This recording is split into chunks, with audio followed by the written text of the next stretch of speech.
اور دوسرا میں ایک ہدیہ دیتا ہوں آپ لوگوں کو، یہ میری طرف سے ہدیہ ہے۔ صحیح حدیثوں میں آتا ہے 10 مرتبہ کوئی سورہ اخلاص پڑھ لے تو جنت میں ایک محل تیار ہو جاتا ہے، 20 مرتبہ پڑھ لے تو 2 محل تیار، 30 مرتبہ پڑھ لے تو 3 محل تیار۔ آج کل میں پڑھواتا ہوں لوگوں سے 313 مرتبہ سورہ اخلاص پڑھنے کی عادت ڈالو، ایک ساتھ پڑھنا نہیں ہے، روٹی بناتے بناتے پڑھ لیا، چائے بناتے بناتے پڑھ لیا، کھانا پکاتے پکاتے پڑھ لیا، 24 گھنٹے میں پورا کرنا ہے۔ 313 مرتبہ ہم سورہ اخلاص پڑھیں گے انشاءاللہ تو 31 محل جنت میں ہمارے تیار ہو جائیں گے انشاءاللہ، اور کوئی انکم ٹیکس والا آپ کو میسج کرے گا نہیں۔ دنیا میں تو 2 بنگلے بنا لو آپ تو انکم ٹیکس والے کھڑے ہو جاتے نہیں ہو جاتے، کوئی انکم ٹیکس والا آئے گا نہیں۔ میں کہتا ہوں کہ احمد آباد میں بہت فارم بنا لیے، بہت پراپرٹیاں بنا لی، اللہ تعالیٰ آپ کے فارم میں، آپ کے پراپرٹیوں میں اللہ بہت برکت دے، ہماری دعا ہے، لیکن اب جنت میں پراپرٹی بناؤ۔ میرے والد صاحب رحمۃ اللہ علیہ فرماتے تھے، بیٹا یونس رات کو اگر نیند نہ آوے نا تو 10-15 بنگلے بنا لینے کے جنت میں، سمجھ گئے نا؟ سورہ اخلاص پڑھتے رہنے کا، سورہ اخلاص پڑھتے رہنے کا، بنگلے بھی تیار ہو جائیں گے، نیند بھی آ جائے گی۔ ابا کہتے تھے بیان کے لیے میں جاتا ہوں تو کسی سے بات نہیں کرتا ہوں، میں بنگلے بناتے بناتے جاتا ہوں اور پھر بیٹھ جاتا ہوں اور السلام علیکم کہہ کے بیان شروع کرتا ہوں تو اللہ تعالیٰ میرا بیان ٹھیک کرا دیتا ہے۔ میں بھی اپنے گھر سے پیدل جاتا ہوں میرے جنات کے ساتھ، جنات روزانہ مجھے لینے آتا ہے، وہ مجھے ہاتھ پکڑ کے جاتا ہوں تو میں وہ بات کرتا ہے، میں کہ خاموش رہو بھائی میں بنگلے بنا رہا ہوں۔ بنگلے بناتے بناتے جو چلا جاتا ہوں مسجد میں پیدل اور وہاں سے پیدل آتا ہوں۔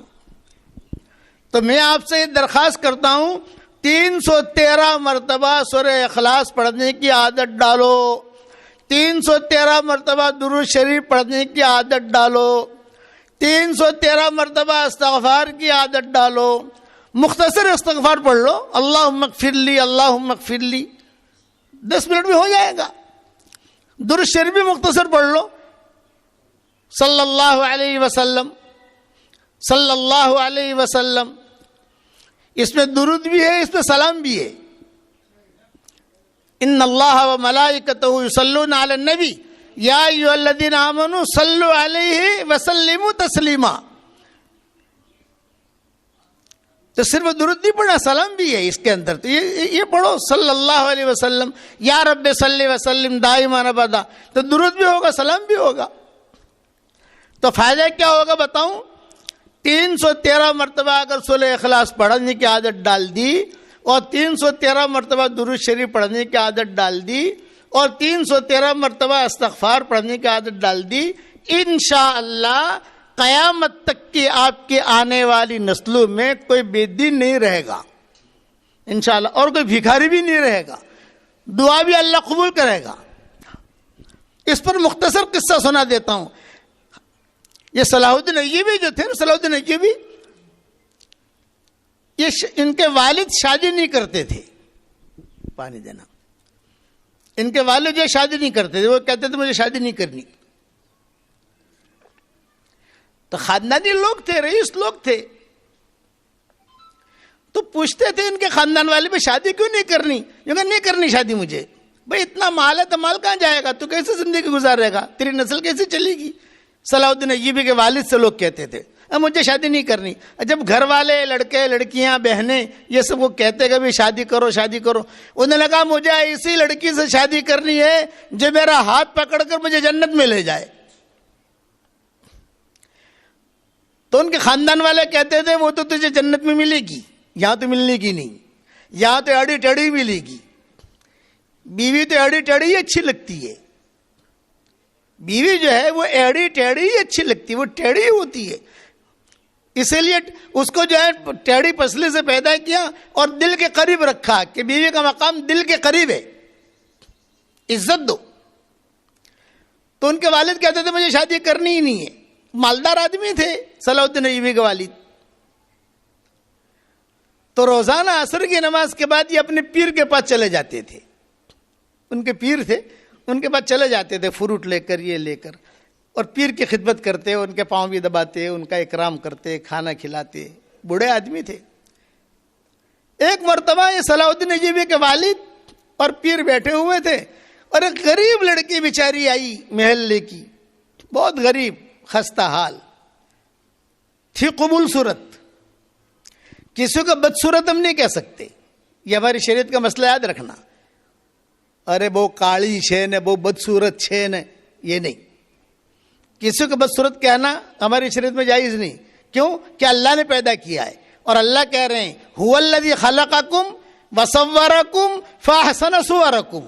اس نے تم کو پیدا کیا ہے, تمہاری صورتیں اس نے بنائی ہیں, اور تمہاری صورتیں اچھی بنائی ہیں. تو اللہ پر اعتراض ہے. اتنا کہہ سکتے ہیں جو دل کو نہ لگے وہ آنکھ کو کیا لگے, یا جو آنکھ کو نہ لگے وہ دل کو کیا لگے. قبول صورت, اتنا جملہ تو کہہ سکتے قبول صورت. تو وہ لڑکی جو تھی وہ قبول صورت تھی, حسین جمیل تھی غریب. یہ آئی تو امام صاحب نے, پیر صاحب نے پوچھا, صلاح الدین ایوبی کے جو والد تھے بیٹھے ہوئے تھے, یہ کہا بیٹا تیرا رشتہ ہوا نہیں ہوا؟ یہ کہا حضرت جی میں رشتہ تو ڈھونڈتی ہوں, مجھے ایسے لڑکے سے شادی کرنی ہے جو میرا ہاتھ پکڑ کر مجھے جنت میں لے جائے. ارے یہ بیٹھا, صلاح الدین ایوبی کے والد بیٹھے ہوئے تھے وہاں, یہ بیٹھا. تو صلاح الدین ایوبی کے والد نے کہا میں بھی ایسی لڑکی ڈھونڈتا ہوں جو میرا ہاتھ پکڑ کر جنت میں لے جائے.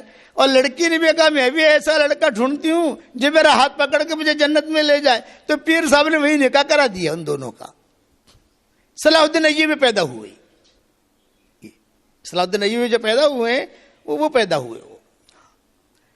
اور جب پیدا ہوئے تو ظاہر بات ہے کہ ان کی تربیت ہوئی, بڑے ہوئے, بیت المقدس فتح کیا. تو ان کی والدہ جو تھی نا, صلاح الدین ایوبی کی والدہ یہ دیندار تھی. یہ سورہ اخلاص کا وظیفہ کرتی تھی 313 مرتبہ. میں 313 کیوں کہہ رہا ہوں؟ 313 بدرین کی تعداد ہے. تو بدرین کی تعداد میں اللہ نے کرنٹ رکھا ہے.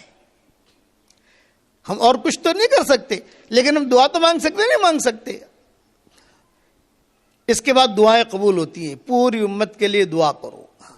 313 مرتبہ سورہ اخلاص پڑھنے کی عادت ڈالو, 313 مرتبہ درود شریف پڑھنے کی عادت ڈالو, 313 مرتبہ استغفار پڑھنے کی عادت ڈالو. اور روزانہ کی آپ کی جو تسبیحیں ہیں 100 مرتبہ پڑھتی ہو, تب 213 مرتبہ کر لو, انکلوڈ ہو جائے گا وہ. روزانہ 31 بنگلے تیار ہوں گے انشاءاللہ. کتنے بنگلے بھائی؟